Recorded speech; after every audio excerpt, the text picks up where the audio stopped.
moving now to a time of question and answer with two of medical experts from each end of the state, from St. Louis as well as Kansas City. This will be the first of a series of COVID-19 recovery town halls. This one will allow you to ask questions. You can put those in the chat if you're on a Zoom with us, as well as, or actually in the question and answer, use the question and answer function, as well as on Facebook.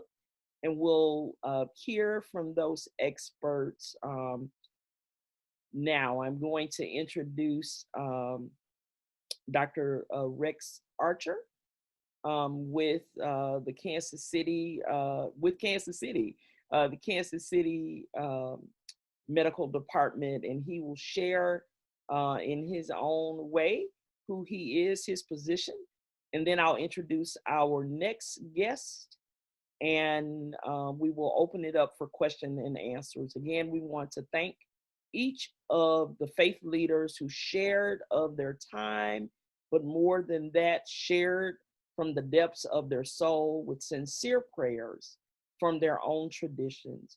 Again, we are a multi-faith and multiracial organization, and so we always invite you in the fullness of your faith tradition to join us. Dr. Rex Archer, if you will come and share with us, introduce yourself to us, your role in Kansas City government, and your role as it has pertained to COVID-19 and the recovery. Well, thank you, Doctor. Dr. Rex Archer, Director of Health here for Kansas City, Missouri. In the parlance of community organizing, I'll credential myself very quickly and just simply say that I've been here as the health director for 22 plus years now, and been a past president of our National Association of Local Health Departments, as well as I now chair the Public Health Accreditation Board that actually accredits state, local, tribal, territorial health departments, U.S. Army bases, as well as one foreign nation that we're going through the process right now to see if they can meet our standards. But on a more personal note, back in, I think it was 2012, More Squared gave me the Equity Award, which I am still trying to earn into, and CCO did the same thing in regards to the Soul of the City Award. But the last thing I'll just say, in 2010, I had the privilege of attending the first community organizing and public health national meeting in California, and I had a one-to-one with Dolores Huata, the deputy there under Cesar Chavez with the California migrant workers. So I've been trying to learn a lot about these issues, and as has been said earlier, this is not a COVID pandemic by itself. It's our racial injustices and our class and other structural issues that this has brought to light. And unless we use this as a time to fix those issues at the same time we're trying to address COVID, we will miss the real opportunity of waking people up. I don't know whether my slides can be picked up or not, or I can just kind of talk through a couple of them real quickly if those can be loaded. Okay, so I love pictures, and you can see the picture of the clouds. This picture was taken off the roof of the health department over Kansas City. I've not photoshopped COVID or racial injustices into the clouds, but that's what's hanging over our city. And as we know from the iceberg there, that we're just seeing a tip of this. Next slide. So the question often comes up, when can I get the vaccine? And when I get it, when can I stop wearing masks and get back to normal? Next slide. And this is kind of the Swiss cheese respiratory viral defense model, which I think helps you to see that at each phase of this, the virus can get through any of these one barriers alone, but the more these barriers we put up, the more we can protect folks. And vaccination there at the end is good, but it's not perfect either. And so we still will have to do contact tracing, disease investigation, helping people to prevent the spread, even when we have the population vaccinated. And I think in the interest of time, we'll stop with the slides there and then go to my East Coast colleague here of the state. All right, we'll be coming back to Dr. Archer. We also have with us tonight Dr. Kendra Holmes with Affinia Health Care System in St. Louis, Missouri. Welcome, Dr. Holmes. Thank you. Thank you, Reverend Dr. Gould and all of the faith leaders. Thank you for having me. I just want to say that the memorial was very heartfelt to me. Being on the front line since the beginning of the pandemic, I've lost a lot of individuals, and I've seen a lot of our patients who've lost their lives as a result of COVID-19. So that was quite moving and quite emotional to me. And so I'll just start by saying that my name is Dr. Kendra Holmes. I am the Senior Vice President and Chief Operating Officer for Affinia Healthcare.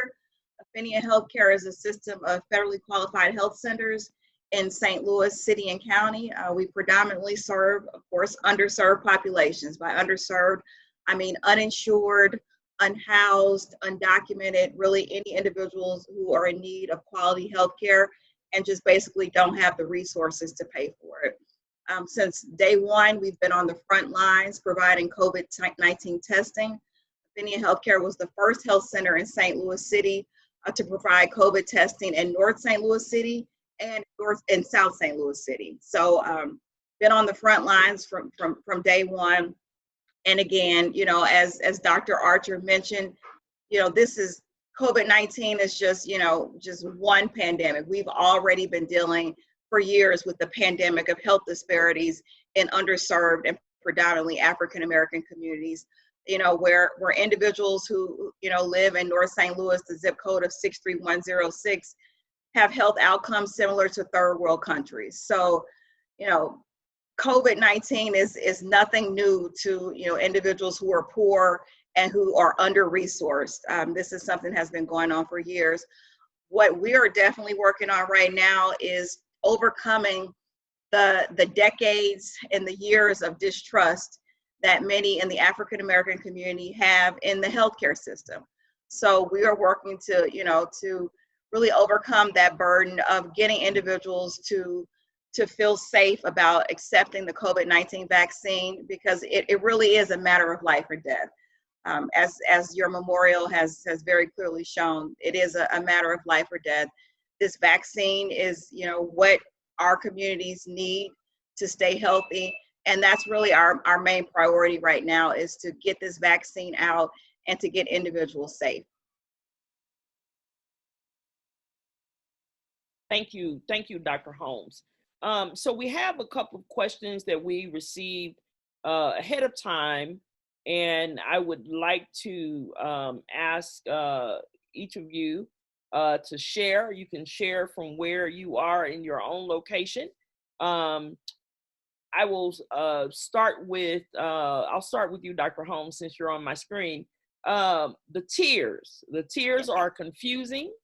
The email that I got, multiple emails, the word confusing was used like 8 times. Yes. They're confusing.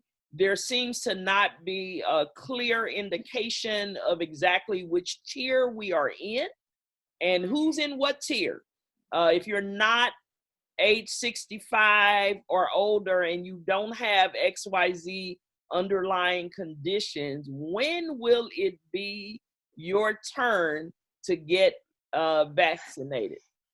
So yeah, you're absolutely right. The tiers are very confusing, and the tiers, quite honestly, in my opinion, don't necessarily make a lot of sense based on who is most at risk. But we all know that it began with the first responders, or those healthcare workers were in that 1A group. So those frontline healthcare workers, individuals in long-term care facilities, were the ones who initially received the vaccine. Then we moved on to first responders. So we saw law enforcement, EMS, those type of individuals. And also then that's when we saw the 65 and older group, who are individuals who also have comorbidities. So diabetes, cardiovascular disease, some disabilities as well. Well, that's a really large group. That's a huge, huge group. And to say that you can't progress to the next group, which would basically is the general population, until you get all of the individuals in that specific group is really an impossible feat. You know, most people unfortunately have hypertension or high cholesterol. So to get that whole group vaccinated before moving on to the next group is really a huge bottleneck. So if you're an individual who, you know, is in the general population, you know, one thing that I hear a lot about is educators and teachers. You know, why aren't educators and teachers more of a priority when we're trying to get our children back into schools? But if they don't fit into those groups as far as over 65 or have comorbidities, they're with the general population. And that's, you know, in the group 3, the phase 3, which, you know, with the vaccine distribution that we've seen in the state of Missouri, we will be hopeful to get to that group by the end of the spring or the summer. So vaccine supply is a huge issue. We've all probably heard that Missouri is either number 50 or 49 in the entire nation for the administration of the first doses of the COVID-19 vaccine. We have a lot of work to do. And you know, the rate limiting factor is really the supply of vaccine that the state receives. And Dr. Archer, if you want to add on to that, please do. Yeah, some people are as much visual as they are auditory and learning. So if we want to go back to my slides real quickly, I actually have all the phases laid out. And technically, teachers could fit in phase 1B, tier 3. So if we'll flip the slides forward here, keep going. If it hasn't locked up for you. Okay, so this is the 9 highway patrol regions that they have regional implementation teams that are designed to look at these issues. But the population differences, as an example, for Region C with St. Louis, that's 16 times as large as Region G is in population. So we do have some equity issues on how they're deploying the National Guard and other vaccine resources right now. Kansas City in Region A is 10.5 times as large as Region G. Next slide. We are working with an outstanding international group, Deloitte Associates, to start looking at vaccine deserts, just like we've had and talked about food deserts. And this data is starting to come together, but I can tell you there's still a lot of assumptions and holes in the data. So we just saw this last week. I am on the Missouri Equitable Distribution for Vaccine Advisory Committee, and sometimes we're listened to and sometimes we're not, but we are starting to struggle with these issues. And this is cross-referencing the fact that in Kansas City and in St. Louis, between those folks that are medically challenged with severe other comorbidities and maybe in vaccine deserts, we have basically 84% of the census tracts in the state in our 2 jurisdictions. 96 of those are in Kansas City and 92 of them are in St. Louis. Next slide.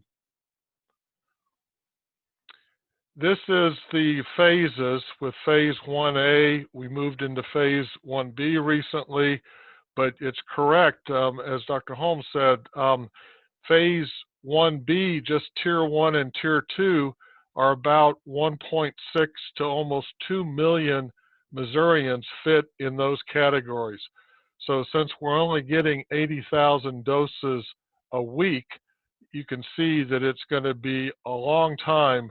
It could be 30 weeks before 75% of the folks in those tiers and tier 1 and 2 get vaccinated.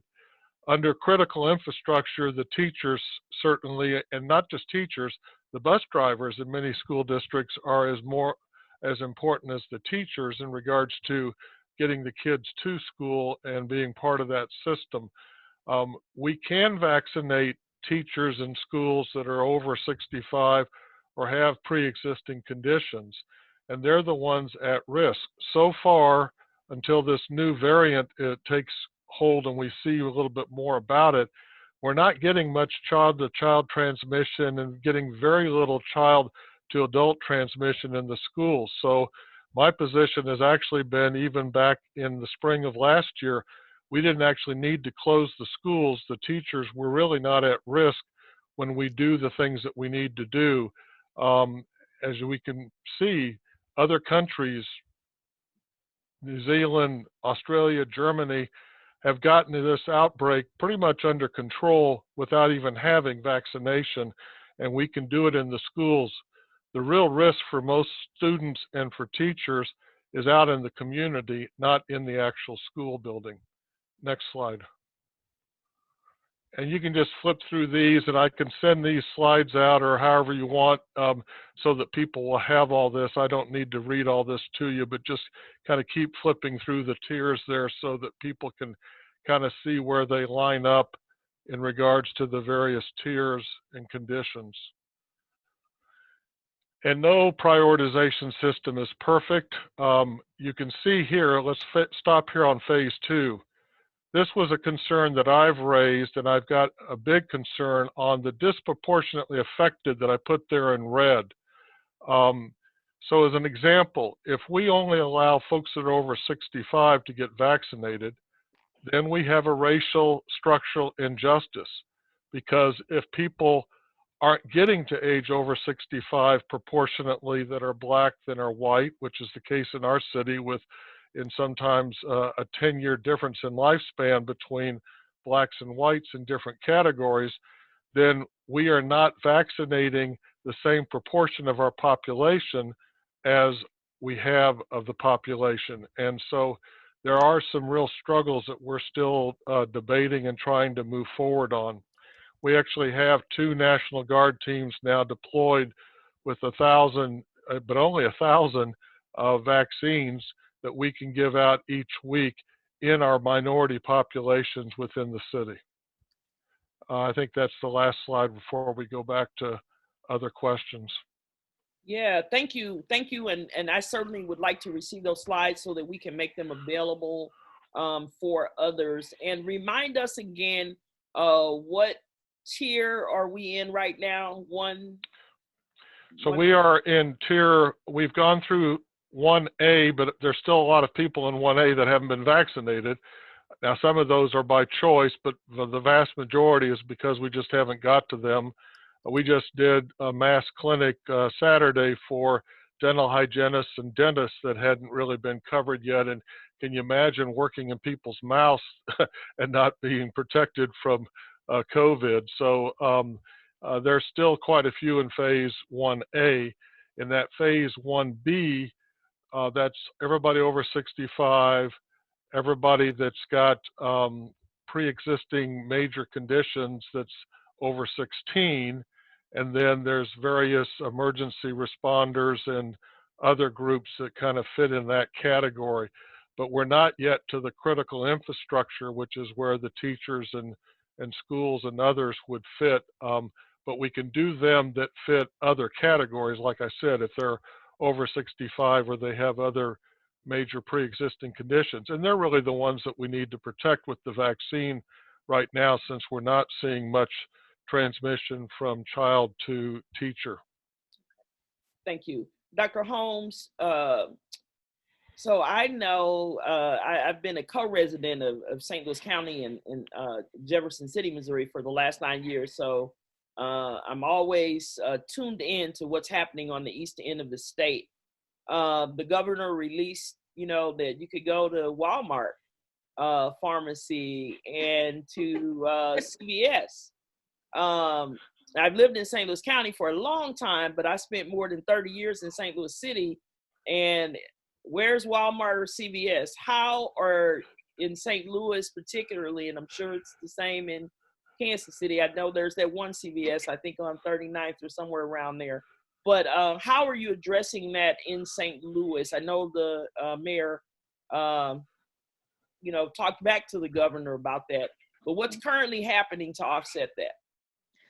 So currently in St. Louis City, there are no vaccines available at CVS or Walgreens for the general population. That's not occurring at all. The mayor just recently, I believe on Friday, sent a letter to Governor Parson asking for vaccines to be made available through the pharmacies in St. Louis City, but we have not seen that occur as of yet. St. Louis City, I know, does have a registration line, and they are registering individuals. But again, it's that group of individuals who are 65 or older, or those individuals who have those comorbidities, those chronic illnesses.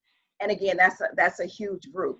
So with St. Louis City just recently receiving their first dose of vaccine, there's just simply not enough vaccine to account for the vast amount of individuals who are needing to be vaccinated.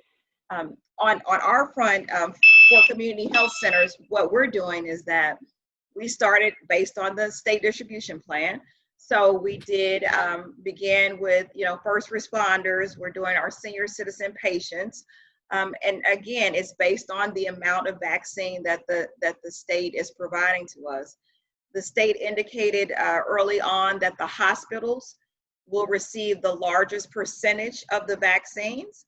That is really concerning to me because the patients that I see on a daily basis are uninsured, they're undocumented, they're unhoused, they're not being seen in hospitals on a regular basis. They're coming to community health centers.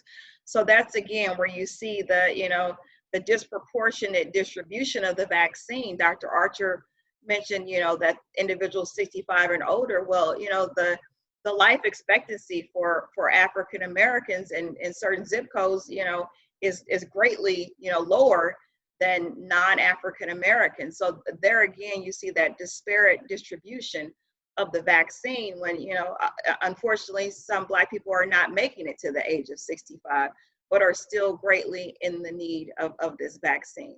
So in the city, we are not seeing mass vaccination events. I'll tell you that just prior to getting on this call, I was on a call with a lot of key stakeholders in the hospital systems, and we're trying to plan how we can move forward with a mass vaccination event in North St. Louis City and also South St. Louis, because I want to be very clear that the Hispanic population and the undocumented population have also been tremendously impacted by COVID-19. We see a lot about the African American populations, but the Hispanic populations have also been very much impacted. So we can't leave them out as a priority. So our priority now is to provide the mass vaccination in North St. Louis City, South St. Louis City, in those most underserved areas. But again, the barrier is the vaccine distribution from the state. So we are, go ahead, Dr. Archer. Well, I thought I'd just piggyback on the Kansas City side of this. In fact, I recently learned that although we have a few Walmarts, but they don't have vaccine yet, nor do our CVSs for the general population or the high risk. St. Louis actually made it illegal for Walmart to come into their city because they wanted to protect other businesses. So again, that's a real problem for the state if they try to rely on that source.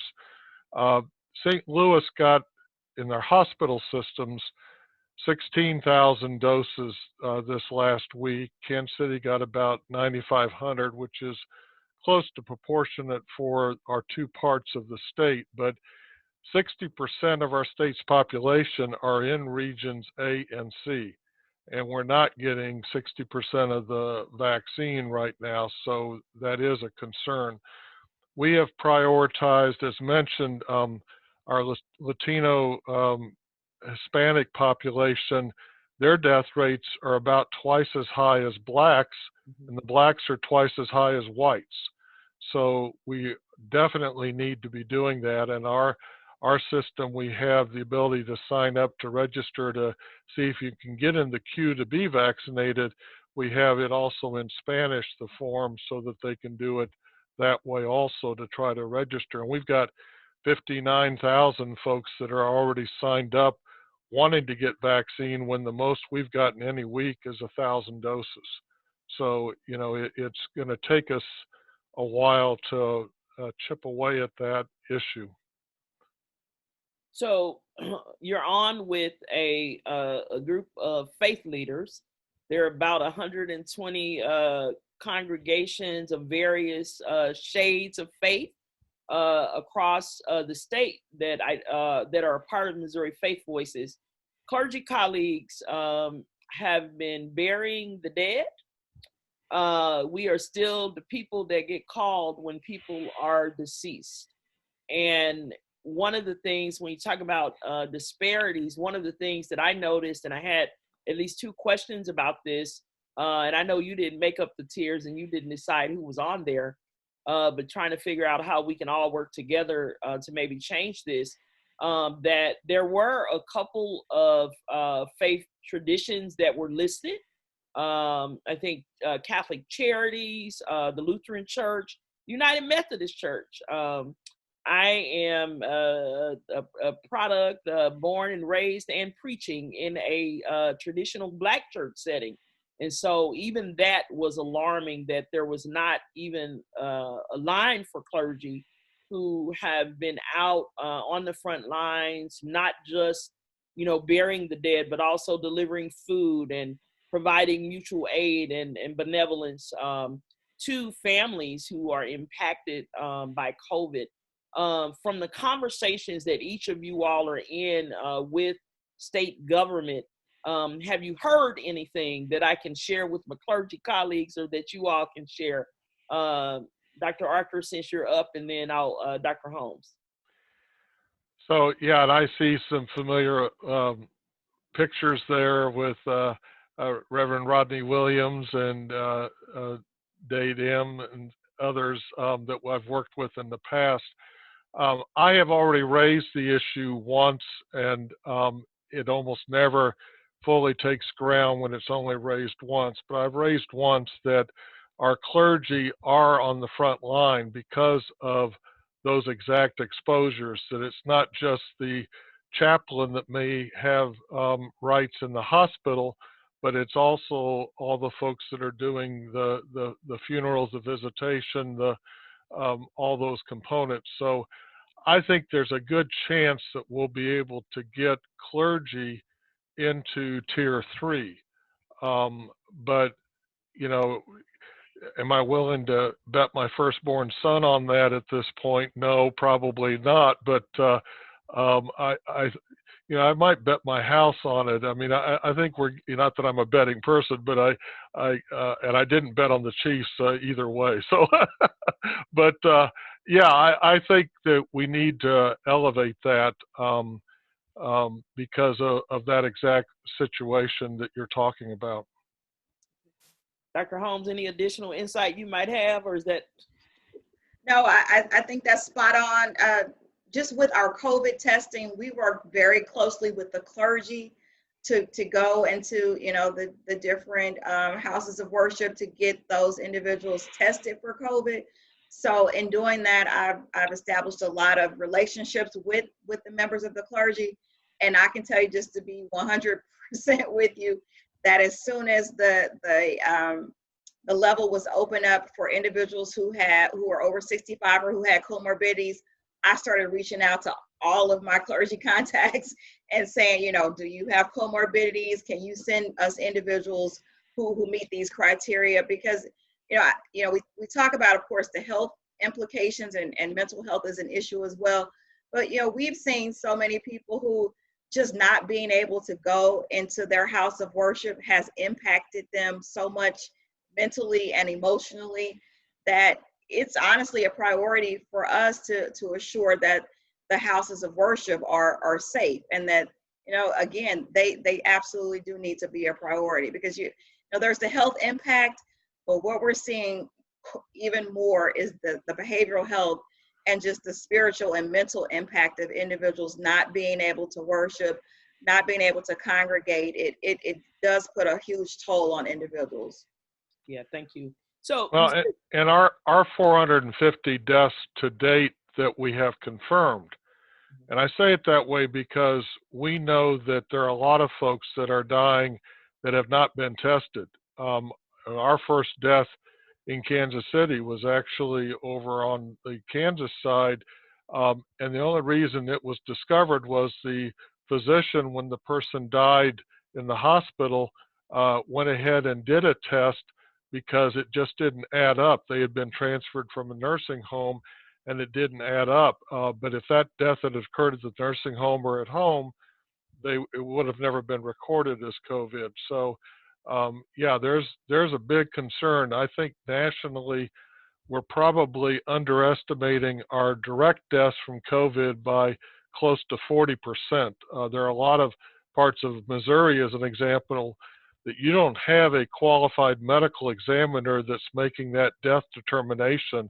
They're an elected coroner that has minimal training and is not recording those and is not testing folks after they die. So the deaths, unfortunately, are much larger. And then you add in the increased suicides and other mental and other types of challenges because people are afraid to go into care, and they've not been doing their primary care, and they're having problems too. So this epidemic and pandemic is much worse than what the numbers show. thank you.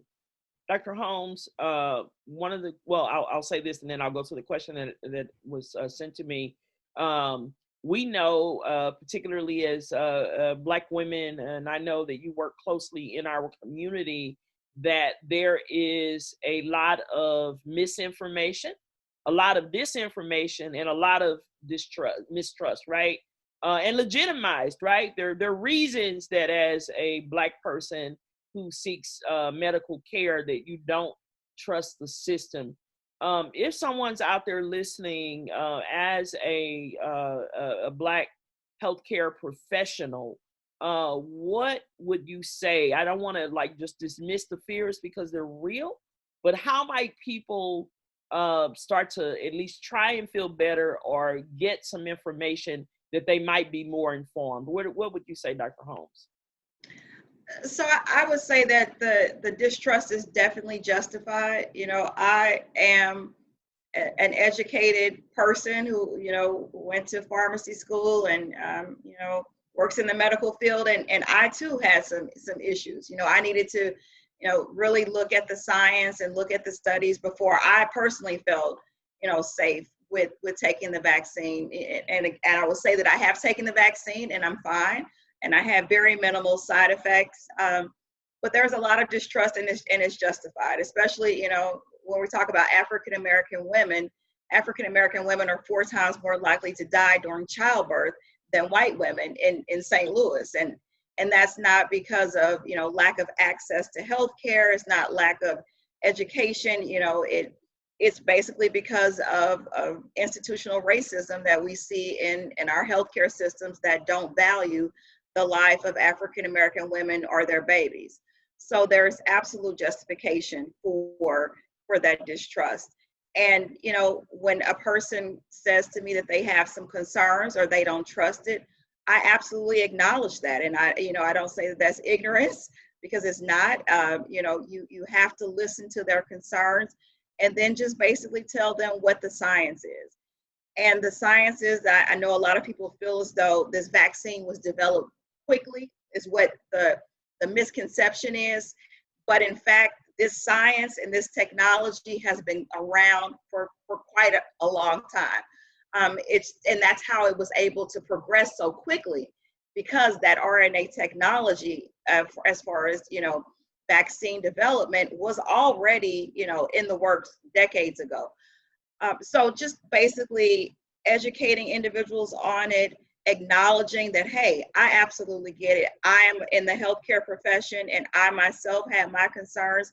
about, am I going to allow my 80-year-old mother to receive this vaccine? You know, am I going to allow, you know, myself or my child or my husband to receive this vaccine? So you've got to acknowledge it. But in the end, we know what COVID-19 does.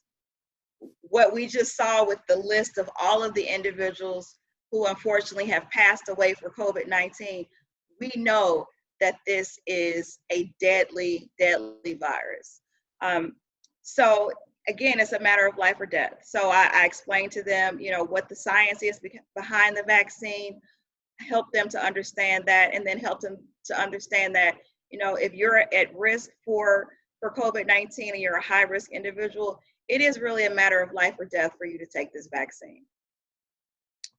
If I could piggyback on that, because this is the big question for most folks, or an awful lot that are not sure if they're going to get the vaccine. And Dr. Jenny Kane, who is the health director for Indianapolis and Marion County Health Department, past president of the American Public Health Association, Black physician, a leader in the National Medical Association for Black physicians, and a communicable disease, infectious disease specialist. And she was very involved in making sure that Pfizer and Moderna had large percentages, 10% or more of their population that was being tested at each phase that were Black. That's not been the case of some other drugs over the years where they were only tested on whites. And so I think that's an important thing for folks to know. The other thing is we need to see the T word. We need to say Tuskegee. And we need to say how trust was broken there. But we also need to understand what actually happened at Tuskegee.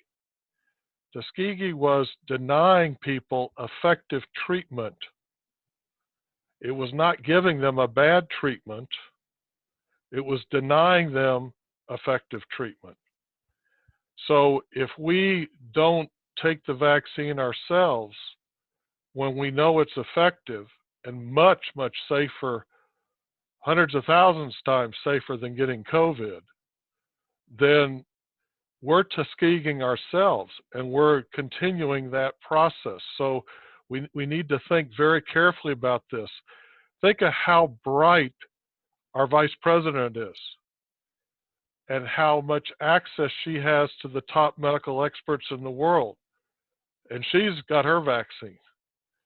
You know, I mean, this is something that we just need to really help people work through and realize it. Now, I will tell you that there are a fairly high percentage of folks that on the booster, because the body has to gear up so much to prepare for fighting off COVID, that it's a little bit like exercising at 5 or 10 times what you normally exercise at.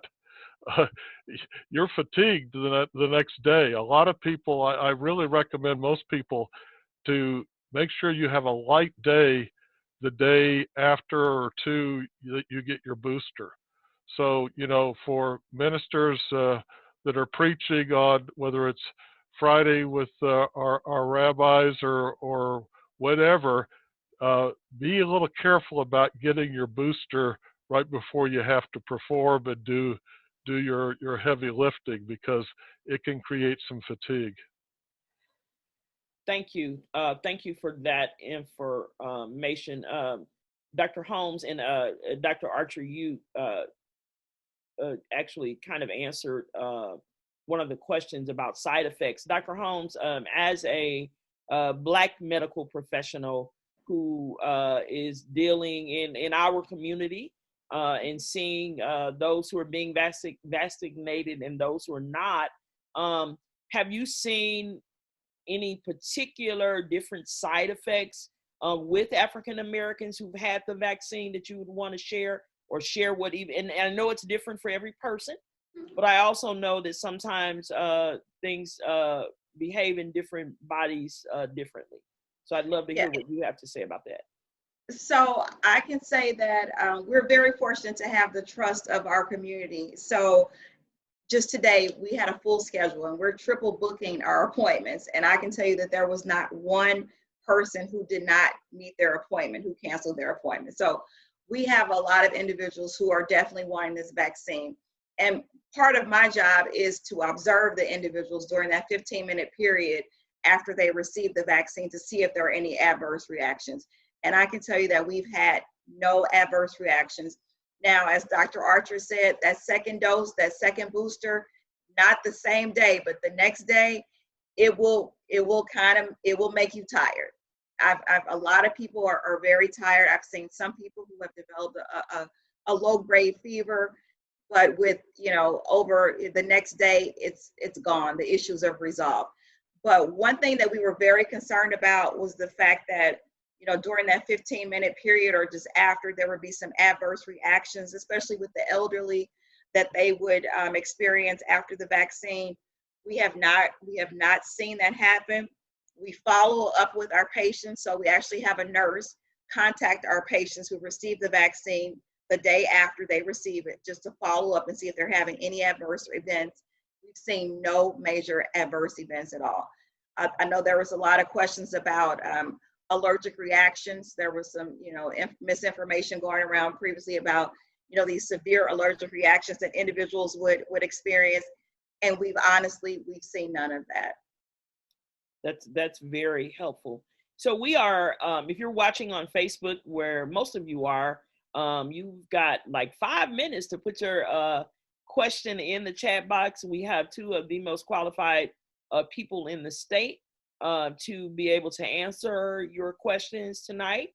And so if you put those in a chat box, they'll come directly to me and I will make sure that those questions get answered.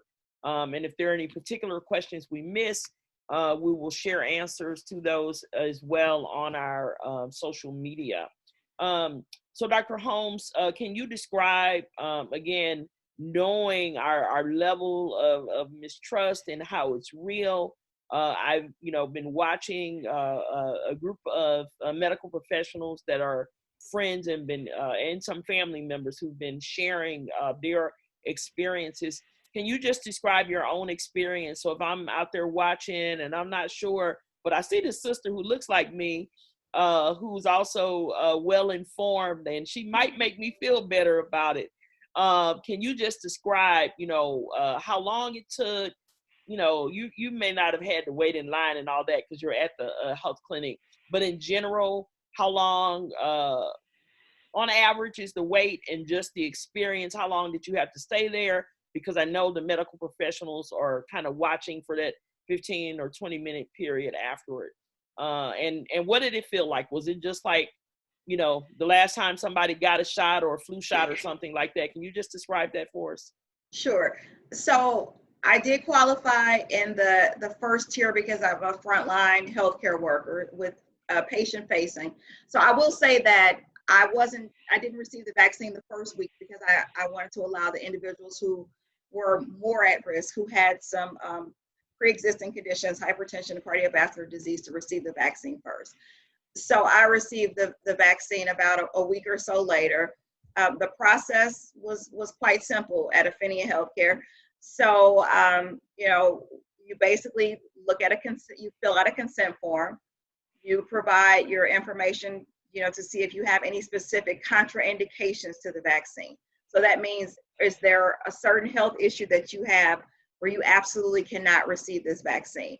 And that's very rare. So the one main contraindication is that you've had a severe allergic reaction to the vaccine previously. And of course, a lot of people are not going to have that because it's a new vaccine. So, we look very closely at your medical history to see if you are able to receive the vaccine. We also make sure that we're following the state guidelines and we're not skipping over to new groups, because that's very important. The state has made it very clear that organizations who do not follow the state distribution program will not receive additional vaccine, and we cannot risk that at all. So we are absolutely following that protocol. At the point of receiving the vaccine, I go in, I speak to the physician. We have a physician there who's going over the documentation. That individual says if I'm qualified to receive it. I sit down and I have a nurse who administers the vaccine. Absolutely no pain at the end. And now I will say our nurses are the best, but our nurse, Affinia Healthcare nurses are the best. So I felt nothing when the vaccine was administered. Felt nothing at all. No issues at all that day. Quite honestly with you, the next day I felt some pain at the injection site. It wasn't severe pain, but there was some soreness at the injection site. I just basically rubbed it, and just took an ibuprofen. I felt better within 2 hours, no issues. I had no issues at all after that. With the second dose, as Dr. Archer mentioned, I did have more symptoms, to be quite honest with you. A little bit of pain at the injection site and just tiredness and lethargy, just feeling like, again, and this is what we want to happen, quite honestly, because this is telling you that you are having an immune response and that the vaccine is working. And I want to just reiterate that this is a very efficacious vaccine. So very efficacious. I've had no issues since then.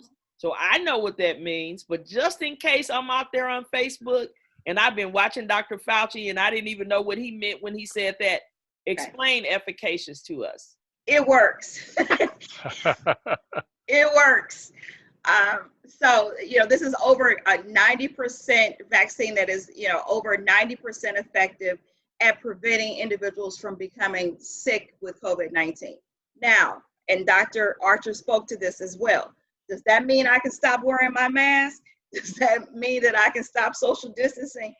That does not mean that I can't still transmit COVID-19 to other individuals. I still need to wear my mask. But what this does is it decreases my risk of becoming severely ill from COVID-19. That's very helpful. So we got exactly 8 minutes left. I'm a Methodist preacher by training, so I like to start on time and end on time. I am going to have Dr. Archer. I got one question, Dr. Archer, and then I will let Dr. Holmes close us out. Our lane is advocacy, racial equity, social justice. I heard Dr. Archer say, he raised the question whether it was about clergy or about equitable distribution. Should we be calling the governor? Should we get faith leaders to write and get more information? You all have to work with him on a regular basis. So I don't want to put you in a precarious situation, but how might we help you, or how might we help ourselves to ensure that our people get that which they need? And, our people are those who are suffering from those comorbidities, whether they are in the Latinx community, the Black community, or other communities of color. They're the people who are uninsured and underinsured. They're the low-wage workers who all of a sudden became essential workers because they were doing the jobs that the rest of us didn't want to do. So what can we do to help in this moment? So absolutely, every elected official gets pulled in a lot of different directions, gets a lot of different people talking to them. And if your voice isn't one of them, then it's not going to be heard. And so you absolutely need to exercise your right, and whether it's the governor, whether it's our state senators or representatives, it's critical. Part of the disaster of what's been happening in Missouri is that we are literally dead last in public health funding in this state. In fact, we're 51st, and you'll think, well, there's only 50 states. Well, yeah, the District of Columbia gets better funding than we do also. So we are literally dead last. so the problem is that you can't build an infrastructure. Can you imagine if the National Guard had been allowed to decay over the last 20 years in Missouri, and then all of a sudden we needed them for a flood or for whatever it is?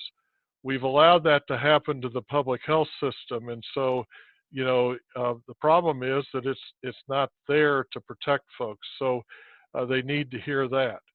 The other thing is, I'll ask folks on this call to stop using the term health disparities, because that's too value neutral.